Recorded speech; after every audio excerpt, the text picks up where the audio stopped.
हाणे त ख्वाबनि में बि विछोड़ जा प्रण शुरू थिया आहिनि। लॻे थो त सरली सां कॾहिं मेलो कोन थी सघंदो। हू बि त इहो ई चई रहियो हो त ज़रली जो बचणु मुश्किल आहे। लॻे थो अम्मा ऐं बाबा खे अञा ताईं निंड न आई आहे। राति जो ही वक़्तु थी वियो आहे, अञा ताईं सुता न आहिनि। मेरसा हाणे आराम कर। छा तोखे निंड नथी अचे? न साईं, तमामु घणी कोशिश कई अथमि पर अखि नथी लॻे। ईअं थो लॻे त ॼण निंड अखियुनि मां पर करे उॾामी वई आहे। तुंहिंजे करे त आऊं न पियो सुम्हां। अकेली थींदी आहे त अलाए छा जो छा सोचींदी पई। तव्हांखे निंड अचे थी त तव्हां सुम्ही पओ।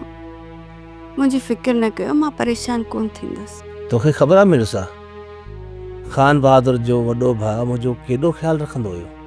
दुनिया चवंदी हुई त सोराब ख़ान जी सॼी बांह आहियां। यादि अथमि साईं, पाण ॿिन्ही जी शादी बि वॾेरे पाण कराई हुई।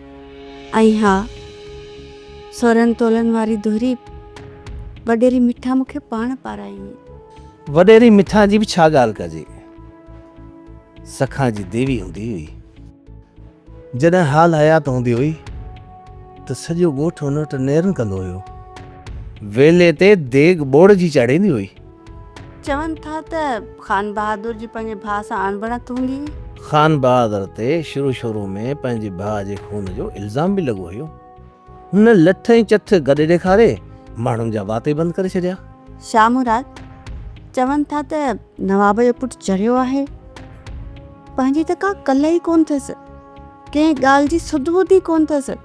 सॼो ॾींहुं वेठो रांदू कंदो आहे। इन करे ख़ान बहादुर ऐं हुन पुट जूं मौजूं लॻियूं पियूं आहिनि। इहो जेको सवेरे छोकिरो आयो हो, जंहिंजे न नाले जी ख़बर न ज़ात बिरादरी जी, उनखे चांडोकी हिकु दफ़ो ॾिठो हो शेरोज़ सां गॾु। तॾहिं उन खां सुञाणण जी ॻाल्हि कई। पाण खे उन खां पुछणु घुरिजे हा त हू आख़िर आहे केरु ऐं असांखे हिते क़ैद छो कयो अथनि। शेरोज़ सां गॾु हुनखे चांडोकी ॾिठो हुयो। इन जो मतिलबु त असां ख़ान बहादुर जे क़ैद में आहियूं।